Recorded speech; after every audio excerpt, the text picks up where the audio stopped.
Hi everyone, आज हम पढ़ने वाले हैं continuity and differentiability of a complex function and analytic function. इस चैप्टर को मैंने ऑलरेडी कंप्लीट करा दिया था गाइस, लेकिन आज का टॉपिक जो है कॉची रीमान इक्वेशंस को हम डिराइव करने वाले हैं। Derivation of Cauchy Riemann equation. जब मैंने क्वेश्चन पेपर देखा तो क्वेश्चन पेपर देखने के बाद मुझे पता चला कि ये क्वेश्चन बहुत बार पूछा जा रहा है और ये बहुत बार रियल में पूछा गया है, इंपॉर्टेंट टॉपिक भी है। तो ये टॉपिक हमारा छूट गया था उस चैप्टर में, उसको कवर करने वाले हैं आज हम।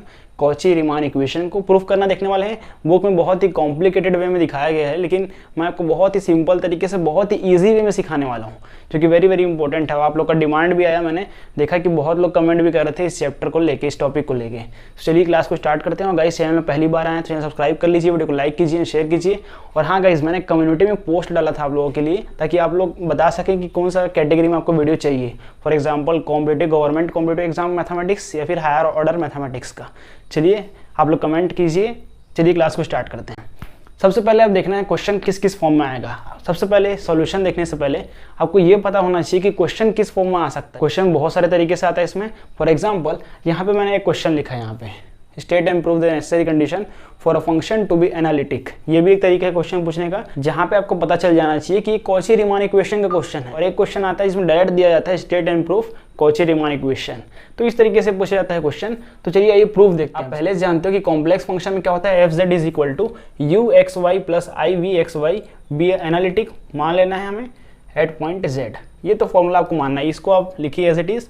ये फॉर्मूला आप सभी को मालूम है, ठीक है। उसके बाद एक कॉमन फॉर्मूला आप पढ़ते आ रहे हो पहले से, एक ये फॉर्मूला और होता है जहाँ पे f dash z is equal to limit del z is equal to 0 हो जाता है। यहाँ पे z plus del z minus में एफ जेड अपॉन में डेल जेड। ये एक कॉमन फॉर्मूला है, ये आप लोग पहले पढ़ चुके हो, ठीक है।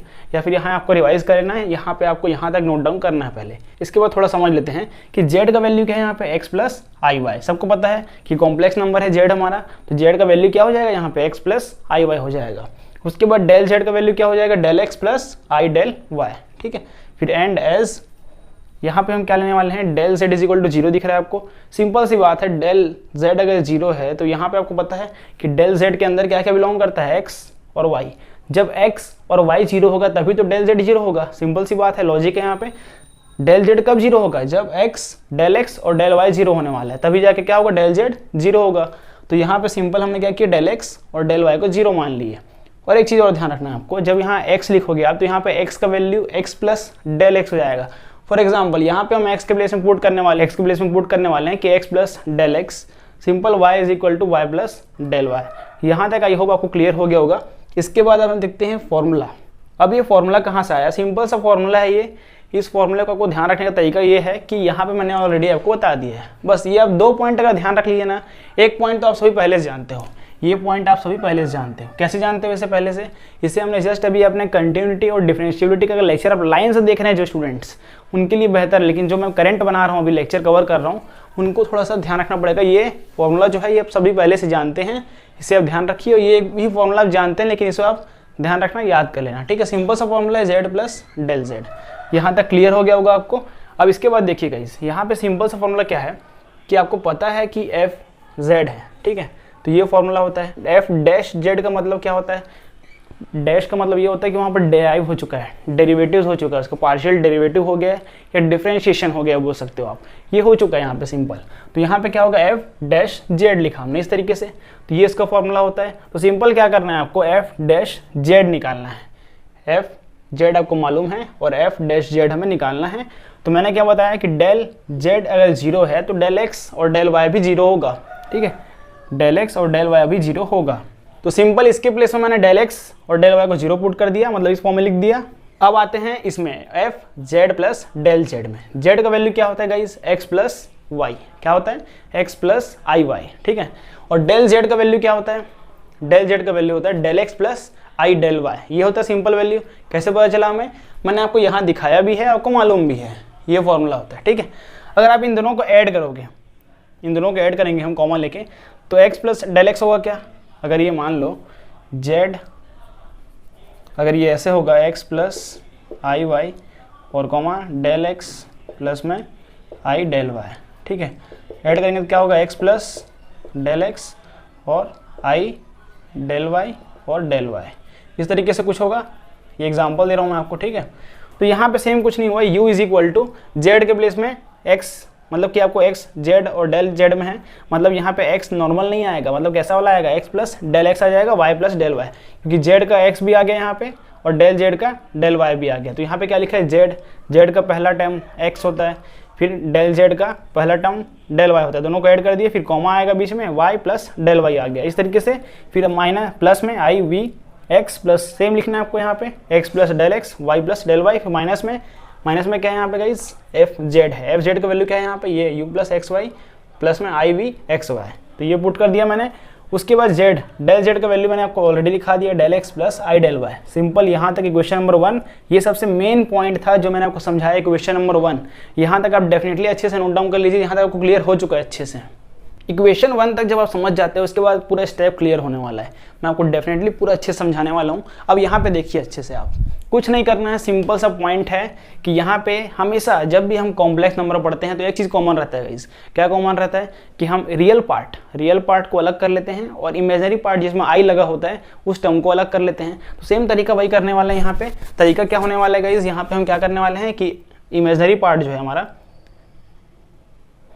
उसको हम अलग करने वाले हैं और रियल पार्ट को अलग करने वाले हैं। तो रियल पार्ट कहाँ पे है, ये हमारा रियल पार्ट है क्या, बिल्कुल रियल पार्ट है ये हमारा रियल पार्ट है, ये भी रियल पार्ट है। आई वाला टर्म क्या होता है, इमेजिनरी पार्ट होता है, यहाँ भी आई वाला टर्म इमेजिनरी पार्ट होता है। तो हमने इसको माइनस का मल्टीप्लाई किया दोनों में और इसको इधर ला लिया अपने तरफ, रियल पार्ट बना लिया इसे हमने, इसमें से del x plus del y लिख लिया इस तरीके से, ठीक है। सेपरेट कर लिया उसको, एलसीएम निकाल के, ये एलसीएम लिया हुआ है उसको सेपरेट कर सकते हो आप, अलग अलग लिख सकते हो, ठीक है। फिर बीच में प्लस लगाना है, इमेजिनरी पार्ट को लेने के बाद अलग कर लिया हमने, ये है इसका इमेजिनरी पार्ट और ये है इसका, दोनों को सेपरेट किया, यहाँ माइनस का साइन है, ठीक है। तो यहाँ पे इस तरीके से आ जाएगा। यहाँ पे हमारा इक्वेशन नंबर 2 आ चुका है। अब इसके बाद बहुत सिंपल सा चीज़ है, put del y is equal to 0। अब यहाँ पे हमें प्रूफ करने के लिए थोड़ा अकॉर्डिंग टू प्रूफ देखना पड़ेगा। तो यहाँ पे हम डेल वाई 0 लेंगे, सिंपल सी डेल वाई अगर आप 0 लोगे, यहाँ पे हम del y is equal to 0 put करने वाले। कहने का मतलब क्या है कि यहाँ पे हम डेल वाई, जहाँ जहाँ डेल वाई है ना वहाँ पे हम 0 रखने वाले हैं वैल्यू। चलिए पुट करते हैं। क्या यहाँ पे डेल वाई है, बिल्कुल है। यहाँ पे डेल वाई है, बिल्कुल है।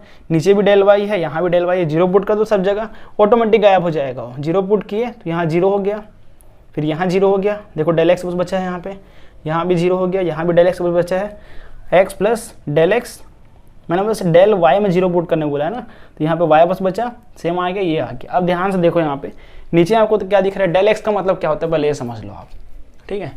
डेल एक्स का मतलब क्या होता है, del x is equal to हम बोलते हैं डी एक्स, ठीक है। एक प्रकार से मतलब उसका वही होता है। आपको डिफरेंशिएशन यहाँ किसके फॉर्म में दिख रहा है, ये हो गया एक प्रकार से पार्शियल डेरिवेटिव्स, ठीक है।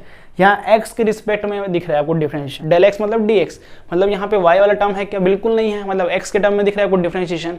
तो जहाँ पे x के टर्म में डिफरेंशिएशन दिखेगा उसको हम बोल देंगे ये पूरा क्या है, u वाला टर्म है। इसको आपको डायरेक्ट लिखना है del u upon del u वाला पार्ट है, और यहाँ पे x के टर्म में डिफरेंशिएट हो रहा है, ठीक है। आपको डेल x दिख जाएगा लेकिन डेल y कहीं नहीं दिखने वाला है यहाँ पे, ठीक है। तो यहाँ u del u upon del x आ गया प्लस में। अब इस वाले टर्म में देखो आप, इस वाले टर्म में क्या है, यहाँ भी सेम x में हो रहा है डिफरेंशिएशन, मतलब पार्शियल डेरिवेशन जो है डेल x में हो रहा है। डेल x मतलब क्या होता है, dx या फिर डेल x बोल सकते हो इसे आप, डेल x मान लो अभी यहाँ पे, ठीक है। डेल x बोलो या dx बोलो, डिफरेंशिएशन x के टर्म में ही होने वाला है यहाँ पे, ठीक है। तो ये x के टर्म में होगा डिफरेंशिएशन, तो इसे आप क्या बोल सकते हो, डेल v अपॉन में डेल एक्स। अब इसी को हम शॉर्ट फॉर्म में कैसे लिखते हैं, u का पार्शियल डेरिवेटिव x के रिस्पेक्ट में, फिर इमेजिनरी i का एज इट इज, v का पार्शियल डेरिवेटिव x के रिस्पेक्ट में। सिंपल इस तरीके से लिखते हैं कि इसको हम देंगे इक्वेशन नंबर 3। हमारा आधा क्वेश्चन सॉल्व हो चुका है। अब यहाँ तक सॉल्व होने के बाद हमें पुट करना है, जब अपने y वैल्यू पुट किया ना उसके जस्ट बाद हमें अब x का वैल्यू पुट करना है 0। डेल एक्स जहाँ जहाँ डेल एक्स दिखने वाला है ना आपको, वहाँ पे आप 0 पुट कर दो, सिंपल। तो जहाँ पे कहाँ पे डेल एक्स हमें कहाँ पुट करना है, इक्वेशन नंबर 1 में पुट करना है गाइस। हमें इक्वेशन नंबर 1 में del x is equal to 0 put करना है, del x is equal to 0। चलिए पुट करते हैं। तो यहाँ हमने डेल एक्स रख दिया 0, ये 0 हो गया भाई, ठीक है। ये भी 0 हो गया, ये भी 0 हो गया। डेल एक्स के प्लेस में हमें 0 पुट करना है, किसमें पुट करना है, del x is equal to 0। तो यहाँ भी डेल एक्स है, यहाँ पे कहीं डेल एक्स है क्या, नहीं है भाई, यहाँ डेल एक्स है ही नहीं। यहाँ पे डेल एक्स है, यहाँ 0 पुट कर देंगे। तो चलिए यहाँ पे तो 0 आ गया सारा। हमने क्या किया, 0 पुट करने के बाद डायरेक्ट हटा दिया उससे, x plus y del y x y, और यहाँ x y plus del y, ठीक है। जहाँ जहाँ डेल एक्स था वहाँ हमने 0 पुट किया और सिंप्लीफाई किया। उसके बाद देखो नीचे भी डेल एक्स था, नीचे भी डेल एक्स है, तो यहाँ भी 0 पुट कर दिए हम, simple. Del x is equal to 0, तो यहाँ पे क्या बचा, i प्लस डेल वाई। यहाँ भी यहाँ i वाला टर्म आया, ठीक है, ये वाला i वाला टर्म, और डेल वाई की जगह वैल्यू पुट कर दिया 0, ठीक है। यहाँ आप इक्वेशन नंबर 2 भी लिख सकते हो, यहाँ भी आप पुट कर सकते हो वैल्यू, ठीक है। तो ये एक तरीका हो गया, हमने पुट किया वैल्यू तो यहाँ से आई कैंसिल हो जाएगा। इसके बाद देखते हैं यहाँ पे, अब यहाँ पे आपको पता है कि डेल वाई का मतलब क्या होता है, डेल वाई का मतलब वो वाला डेल वाई, मतलब differentiation partial derivative with respect to y हो रहा है। यहाँ पे इमेजिनरी नंबर को आप इग्नोर मारो, अभी यहाँ आई सिंपल इस तरीके से लिखाएगा और डेल वाई मतलब यू का डिफरेंशिएशन जो है वाई के रिस्पेक्ट में हो रहा है, मतलब del u upon del y आ गया, प्लस में डेल वी अपॉन में डेल वाई आ गया। ठीक है, ये सिंपल सा हो गया। तो यहाँ से एफ जेड का वैल्यू क्या आ जाएगा हमारे पास, 1/i है। 1/i क्या करेंगे हम, चेंज करेंगे। कैसे करेंगे चेंज, और क्यों करेंगे चेंज, चेंज इसलिए करेंगे कि हमें यू एक्स के फॉर्म में लिखना है, उसे हमें आई को ऊपर लाना पड़ेगा। तो ऊपर लाने के लिए क्या करेंगे, आपको पता है 1/, जब भी होता है इमेजिनरी नंबर हमारा, इमेजिनरी पार्ट आई जो 1/, होता है उसको ऊपर नीचे मल्टीप्लाई करते हैं। तो मैंने क्या किया, ऊपर नीचे मल्टीप्लाई किया आई का जैसे ही हम ऊपर नीचे मल्टीप्लाई करेंगे तो नीचे क्या आएगा, आई स्क्वायर हो जाएगा। आई स्क्वायर का वैल्यू होता है -1। ठीक है, समझ आया यहाँ तक आपको, आई स्क्वायर का वैल्यू -1 होता है, आई अपॉन -1 डेल यू और अपन वाई कैसे आया, क्योंकि यू का पार्शियल डेरिवेटिव वाई में हो रहा है, सिंगल वाई बस है, यहाँ डेल एक्स है क्या, नहीं है, बिल्कुल नहीं है, वाई है, मतलब वाई के रिस्पेक्ट में हो रहा है यहाँ पे, तो डेल वाई आ गया।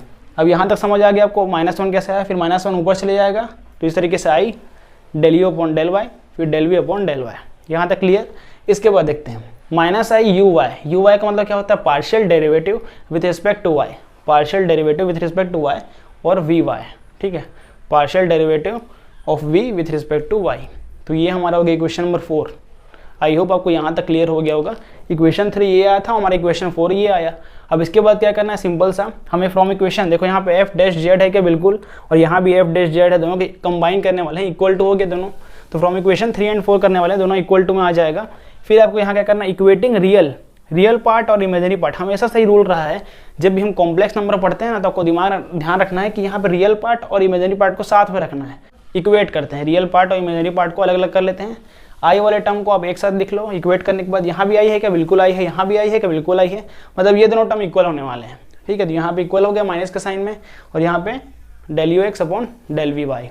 ठीक है, तो यहाँ पे ये रियल पार्ट था, यहाँ पे ये रियल पार्ट था, दोनों इक्वल हो गया, रियल पार्ट इक्वल हो जाता है इज इक्वल टू में, फिर इमेजिनरी पार्ट इक्वल हो जाता है, दोनों की इक्वेट कर दिया। इक्वेशन नंबर 5 आ, ये जो इक्वेशन नंबर 5 है यही हमारा कॉची रीमान इक्वेशन है। क्या है, कॉची रीमान इक्वेशन।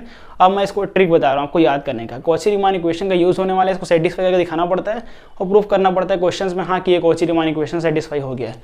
इसे याद करने का तरीका क्या है, सिंपल है बहुत, ये तो ईजी है ही इतना, लेकिन उसके बाद बता रहा हूँ आपको, यू लिखना है और वी लिखना है। ठीक है, फिर इज इक्वल टू लगा दो बीच में, फिर यहाँ आपको यू लिखना है और फिर यहाँ वी लिखना है आपको।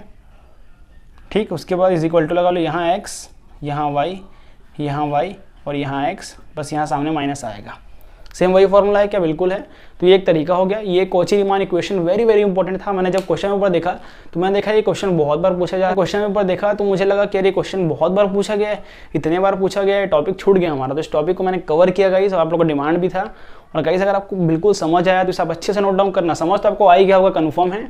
बहुत सारे स्टूडेंट को समझ आ गया होगा, जिनको डाउट है फिर से देखिए लेक्चर को, आपको डेफिनेटली समझ आएगा, या फिर आप उसको लिख के देखिए, आपको समझ आ जाएगा। ठीक है, तो ये आज का लेक्चर वेरी इंपॉर्टेंट। गाइस आपने अगर चैनल को सब्सक्राइब नहीं किया है या फिर पहले के प्लेलिस्ट मैंने चैप्टर वाइज अरेंज किया है, आपने चेक नहीं किया तो जरूर चेक कर लीजिए। वेरी इंपॉर्टेंट लेक्चर है ये। और ये जो लेक्चर है continuity and differentiability of complex function और एनालिटिक फंक्शन का है। ये वेरी इंपॉर्टेंट लेक्चर है, उसमें मैं इसको ऐड कर दूँगा। तो आप गाइज कमेंट जरूर दीजिए, कमेंट आपका वेरी इंपॉर्टेंट है हमें समझने के लिए कि आपको लेक्चर कैसा लगा, और कोई भी डाउट है तो भी पूछ सकते हैं। सो गाइज आज के लिए इतना ही, मिलते हैं किसी नए वीडियो लेक्चर में नए टॉपिक के साथ। जय हिंद, जय भारत, वंदे मातरम।